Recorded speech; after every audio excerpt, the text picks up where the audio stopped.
Hello, everyone. Tonight we will be not rushing, not scrolling, not pretending everything is fine. Tonight, we are standing in a quiet kitchen. The air is still. The clock ticks once, then again. The sunlight outside is soft, the kind that barely reaches the floor. Golden, fading. There's a cup on the counter, half full, cold, forgotten. And next to it, my phone lights up. One message from her, not my son, not a friend. Her, my son's fiancée. Just 5 words. Can we talk? Just us. I blink. Once, twice. Then I type back, yes. That's it. 1 word. And just like that, everything changes. You see, when someone asks to talk just us, it's never just a conversation. It's a beginning. Or an ending. Sometimes both. And I didn't know it then, but that moment would become the first domino. The one that knocks everything down. So before you get comfortable, take a moment to like the video and subscribe. But only if you really like what I do here. If my stories make the night feel less empty or the silence a little softer. Tell me where you're listening from and what time it is for you right now. I read every comment, even the quiet ones. Now turn off the lights. Maybe turn on the fan for some soft background music, and let's get going tonight. We met at a small cafe near the river, the kind with chipped mugs and tables too close together. But it was quiet. No one paid attention. She chose the corner booth. Her hands were already wrapped around a cup of tea when I walked in. She looked up, smiled, but it didn't reach her eyes. And that's when I knew. This wasn't about wedding plans. It wasn't about dress fittings or flower choices. This was something else. She waited until the server walked away, then leaned in, lowered her voice, and said 5 words that made my heart freeze. Please don't tell your son. My hand went still on my own cup. I hadn't even taken a sip. She looked around, nervous. She wasn't afraid of being seen. She was afraid of being heard. I stayed quiet. When you've raised children, you learn when to wait. She took a breath, a slow, shaky breath. And then she started talking. Not fast, not emotional. More like someone reading a story they'd rehearsed 100 times. She told me she needed to get it off her chest, that if she didn't, she wouldn't sleep, and that she wasn't telling me because she trusted me. She was telling me because she had no one else to tell. I remember watching the steam rise from her tea. It curled into the air like smoke, and I thought, whatever she's about to say, I can't unhear it. But I nodded anyway, because that's what mothers do. We listen, even when we shouldn't, even when it's going to hurt. She said her name wasn't really the one we knew, not legally at least. She had changed it years ago, right after college. She told me she'd been in trouble, serious trouble, not a petty mistake. Not a youthful regret. A record. She paused. Watched my face carefully, as if trying to guess whether I'd flinch. But I didn't. Not yet. I waited, and she went on. She said there was a man. Older, controlling, dangerous, in ways you don't realize until it's too late. They'd lived together. She was young. He had power, money, secrets. She said things got bad, then worse. She didn't go into detail. But her eyes told more than her words ever could. Eventually, something happened. Something that involved the police. Charges were filed, on both sides. She pled guilty. Something small, she said. A deal to avoid something bigger. Something she wouldn't win. And then, she left. Changed her name. Moved states. Started over. By the time she met my son, that part of her life was sealed away. Like a locked box in the back of a closet. She swore she'd never meant to lie. But the deeper they fell in love, the harder it became to tell the truth. And now, with the wedding so close, the fear was unbearable. What if someone finds out? She whispered. What if it ruins everything? I looked at her. And in that moment, I didn't see a criminal. I saw a girl, terrified, begging someone, anyone, to tell her it was going to be okay. And I told her I wouldn't say a word. I meant it. I really did. But some truths don't stay buried. no matter how tightly you promise. The next few weeks felt like walking on glass. Every family dinner, every phone call from my son, every sweet photo of the two of them, it all pressed against my chest like a weight I couldn't shift. She acted like nothing had happened, laughed, smiled, held his hand like she was holding on to safety itself. And I watched. From across the room, from behind polite conversations, from inside my silence. I told no one, not even my sister, not even my best friend. But at night, when the lights were off and the house got quiet, I'd sit on the edge of my bed and ask myself, what if this explodes? What if I say nothing and my son walks blindly into something he can't walk out of? He'd always been trusting. That was his gift. And his curse. And now he was tying his life to someone who built hers on a secret she begged me to keep. I'd never been in a position like this. Not once. It wasn't just the secret. It was the power of it. The way it made me feel like I was betraying him just by knowing. She called me twice during that month. Never said much. Just thanked me. Told me how grateful she was that someone knew. And didn't hate her. And I didn't hate her. That was the worst part. I understood her. That need to run. To erase. To rebuild. But love isn't built on erasure. And trust. Well, trust is a house with a cracked foundation. You don't see the damage until the whole thing starts to fall. There's something people don't talk about enough. Not in parenting books. Not in polite company.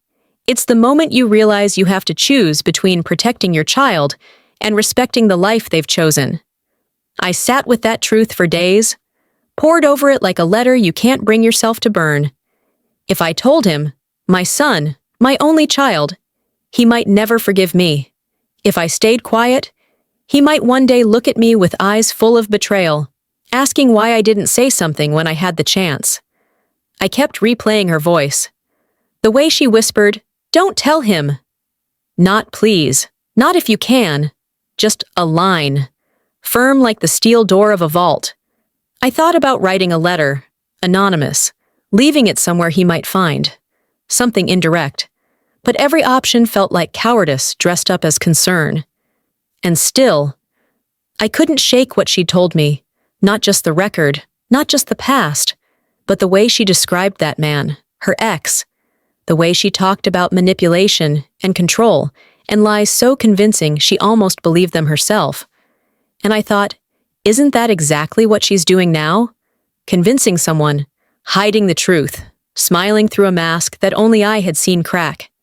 I tried to bring it up gently one night, just a casual conversation with my son. You ever feel like you don't know everything about someone? He smiled.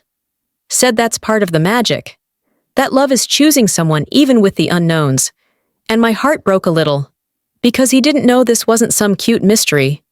This was a loaded gun with a missing safety, and I was the only one who heard the click. I thought I could stay silent. Really, I did. But something inside me cracked. I couldn't just sit there, smiling at dinners, nodding during wedding plans, pretending I didn't know what I knew. So I tried. Not to spill it all, not to betray her, but to warn him, gently. I dropped hints, small ones, phrases like, "Are you sure you know everything about her past?" Or, "Sometimes people run for reasons that don't go away." But he brushed them off. Every time. With a smile that said, "Mom, please." He thought I was being overprotective, paranoid even. One night after dinner, I asked, "What does she do when she's scared?" He laughed, said she never seemed scared. That she was the most confident person he'd ever met. And that's when I knew. She had him. Completely. He didn't see her fear. He saw charm. He saw elegance. He saw exactly what she wanted him to see. But me? I saw the panic in her eyes when that waiter passed too close. The way she flinched at unexpected sounds. The rehearsed answers when someone asked where she was from. Those weren't the signs of someone healed. They were the signs of someone hiding. And my son was walking straight into the fog with his arms open. I started to doubt myself. Maybe I was wrong. Maybe the past was just that. The past. But deep down, something told me, this wasn't over, not yet, Not by a long shot. The engagement party was held at my sister-in-law's house. Big garden, twinkling lights in the trees, champagne flowing like water. Everything looked perfect. Too perfect. She wore ivory, not white, but close enough. Like she wanted to flirt with tradition, but still keep her secrets. Family came from out of state, friends from college, everyone buzzing with excitement, congratulating, toasting, hugging like they were already married. I stayed quiet, watched her work the room, smile after smile, laugh after laugh. But then, something shifted. He walked in. Late. Alone. I didn't recognize him at first. Older, tired, the kind of tired you don't sleep off. He stood near the bar, watched her with a gaze that wasn't loving or curious, but calculating. Then he stepped forward. I saw her freeze. Only for a second. But enough. She turned white, like the color drained from her on command. He didn't yell, didn't cause a scene. He just smiled, said something low, and placed a hand on her arm like it still belonged to him. I don't know what he said, but I saw her expression shift from shock to panic to fury. A cousin nearby asked, "Who's that guy?" And she snapped, louder than she meant to. "He's nobody." But her voice cracked. And in a room full of laughter, that crack sounded like thunder. The man left. Just walked out. Didn't take a drink. Didn't say goodbye. She went to the bathroom, stayed in there for half an hour, and when she came out, she found me. Took my arm, nails digging in. "What did you do?" she hissed. I told her I hadn't done anything, but she didn't believe me. And just like that, the secret we shared turned into a weapon, one she would soon use against me. It didn't take long, less than 48 hours in fact. She turned the story around so fast, you'd think she'd rehearsed it for months. By Monday morning, my son was calling. His voice, sharp, clipped, the kind of tone he used when he was hurt but didn't want to show it. "Did you invite someone to the party?" he asked. No greeting, no softness. I blinked. "Number, of course not. Why?" "She said it was you." His words sat heavy between us. "She said you told someone, that you've been trying to sabotage the wedding ever since she told you." I stood there, one hand on the countertop, trying to breathe. "She told you?" I asked, my voice barely above a whisper. "Yes," he said. "She trusted you. She said she confided in you because she thought you'd understand. Because you're a mother." And then he added, like pressing a knife just a little deeper, "But you used it against her." I wanted to scream, to shake him by the shoulders and say, "Look at me, look at my heart. I have done nothing but protect you." But instead, I stayed still, frozen in my kitchen, the silence louder than my defense, because the moment she told him before, I could. She won. She took the truth and reshaped it, made herself the victim, painted me as the threat. And he believed her, because love, it blinds us. It wraps itself around logic like ivy on old brick, until nothing can breathe. That night, I cried in the laundry room, not because I'd been blamed, not even because he yelled, but because I knew I'd already lost. And the wedding hadn't even happened yet. He came to the house the next day. Didn't knock gently. Didn't wait for me to invite him in. He just walked through the door, like he used to when he was a teenager, full of fire and sure he knew everything. He stood in the middle of my living room, holding his phone, his hands shaking. I thought he was angry, but no, he was hurt. That's what cut me. He looked like a little boy again, trying to hold himself together. "Did you do it?" he asked, and I knew exactly what he meant. So I sat down, carefully, like the weight of the air had doubled. I told him the truth, everything, how she'd messaged me, how she'd told me things I never asked to know, how I had kept it locked up out of fear of losing him. But he didn't blink, didn't interrupt. He just stood there with glassy eyes and a silence that felt colder than any words. And then he said, "You're not coming to the wedding." Just like that. Final. Flat. No discussion. He turned to leave, hand on the doorknob, paused. "I love you, Mom, but you crossed a line. You made it about you." Then he left. Didn't hug me, didn't look back.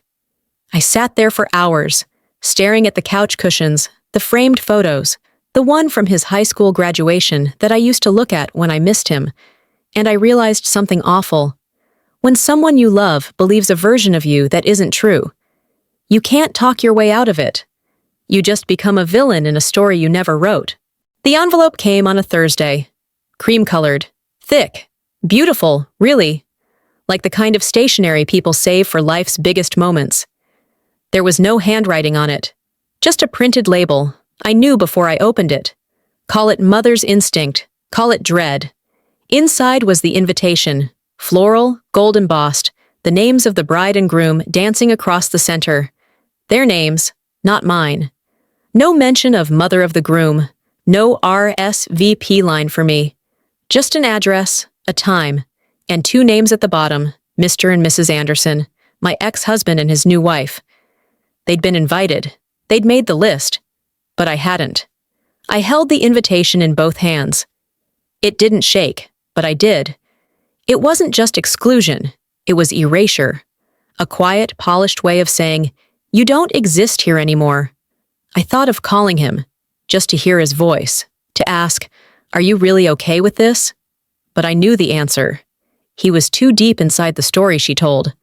The one where I was the jealous mother, trying to sabotage happiness. And I couldn't compete with that. Not when she cried in front of him. Not when she said, "She's trying to ruin me."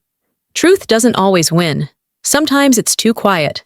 Sometimes it shows up in the wrong dress, sits in the wrong row, and gets quietly escorted out before the dancing starts.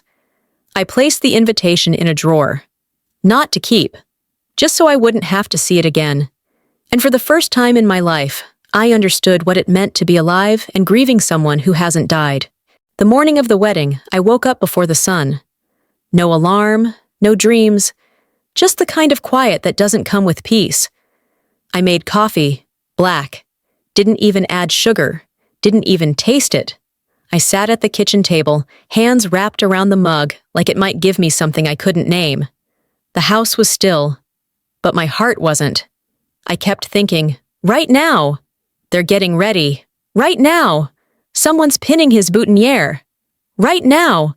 My son is walking into the next chapter of his life, without me.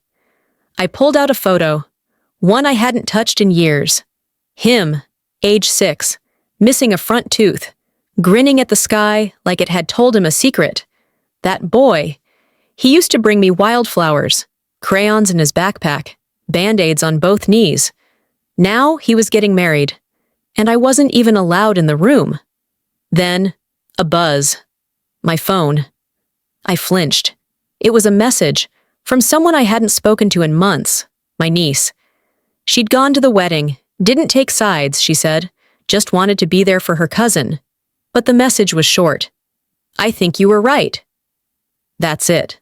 No explanation, no details. Just enough to twist the knife. Or maybe pull it out. I stared at those 5 words for a long time. Let them settle. Let them echo. And in that stillness, I realized something else. Sometimes being right doesn't bring relief. It just brings more silence. And more distance from the people you once swore you'd never lose. 2 days passed. No word from my son, no wedding photos, no thank you notes. Just silence. And then, on the 3rd night, my phone buzzed again. Another message.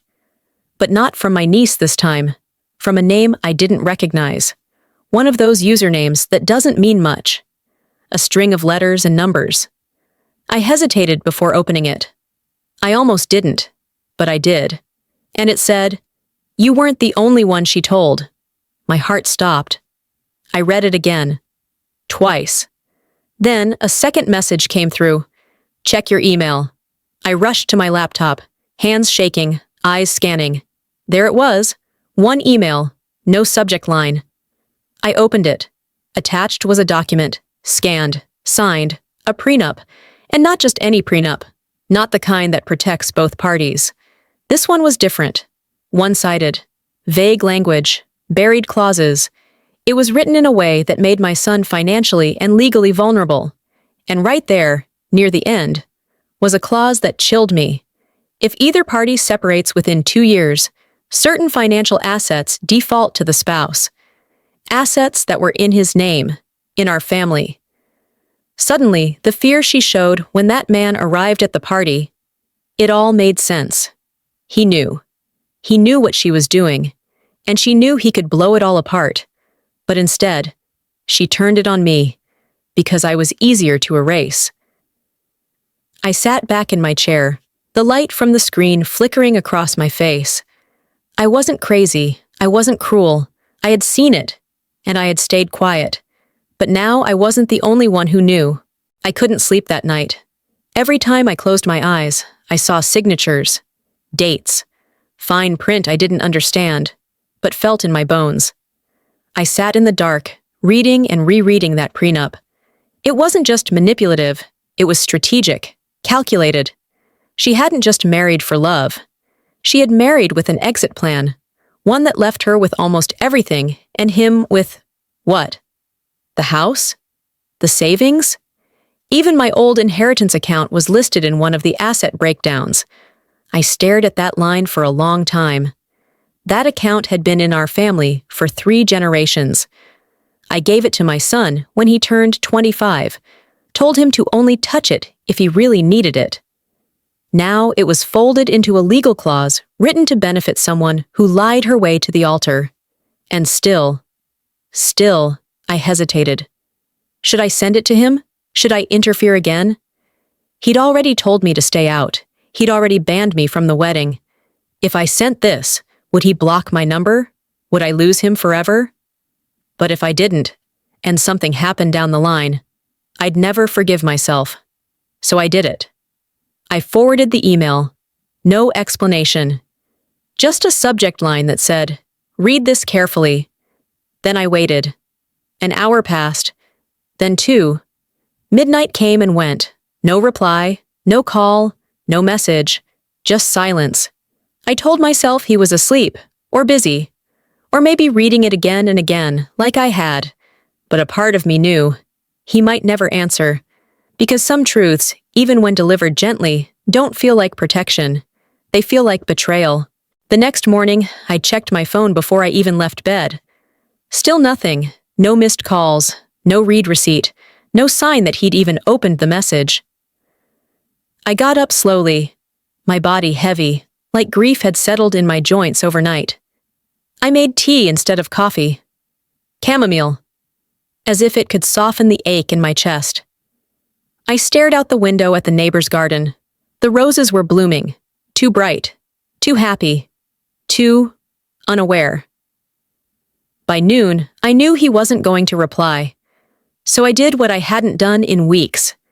I opened my laptop and searched for the wedding photos. They were there? Of course they were, tagged, shared, framed in hearts and hashtags.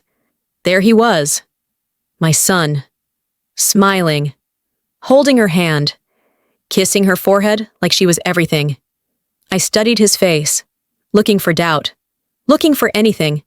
But all I saw was a man in love, blindly, beautifully in love. And then, as I was about to close the tab, I saw something, a comment, from her old roommate, a name I remembered from our conversation in the cafe. It said, "So glad everything worked out. After everything last year, you deserve a win." Everything last year. Another piece, another layer, another storm I had no way of reaching. I thought about calling her, demanding answers, threatening exposure. But I didn't, because this wasn't my story to finish anymore. He'd chosen, she'd won, and I was now the silence between the chapters. 6 months have passed. No calls, no messages, no updates from my son. I heard through a cousin that they moved out of state. New apartment, new start, new silence. I send him postcards sometimes, not to change anything, just so he knows I haven't disappeared. But deep down, I know. I lost something the day she walked into that cafe. Not because of what she told me, but because of what I did with it. I kept the secret, then tried to warn him, then tried to protect him again. But sometimes, protection looks like interference. And truth, even when well-intentioned, comes dressed as betrayal. She played the long game, and she played it well. And me, I learned the difference between being right and being heard. I also learned that love, real love, doesn't always show up the way you expect. And sometimes it can't survive the weight of silence and suspicion. I'm not bitter. I'm not angry. I'm just quiet now. Like the mother of a grown man who no longer calls her mom. But I still keep the door unlocked, still leave the porch light on, because time doesn't heal everything, but it makes space. And in that space, maybe one day he'll come back. Not with blame, not with apologies. Just as my son again. If you've made it this far, thank you. Thank you for listening, for sitting with me in the quiet, for letting this story unfold slowly, painfully, truthfully. I hope it reminded you that life isn't always neat, that sometimes we do the right thing and still lose, but there's beauty in the telling and comfort in being heard. If this story meant something to you, if it stirred something you felt before, please subscribe. Only if you truly want to walk through more stories like this with me. And tell me, where are you listening from tonight? What time is it where you are? I'll be here, waiting, softly.